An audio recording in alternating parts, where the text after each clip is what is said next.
এদিকে ক্ষান্ত বুড়ি যত জোরে হাঁটে, শাকচুন্নিও তত জোরে হাঁটে। তুই আমায় মাছ দিলি না, আমাকে মাছ না দেওয়ার মতলব করেছিস তুই? আরে দাঁড়া দাঁড়া, দেবো দেবো, বলেছি তো দেবো।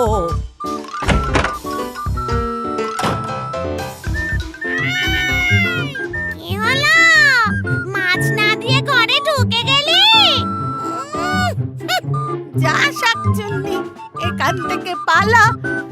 আমি গিয়ে কষ্ট করে মাছ ধরলুম, আর উনি এসেছেন মাছ খেতে।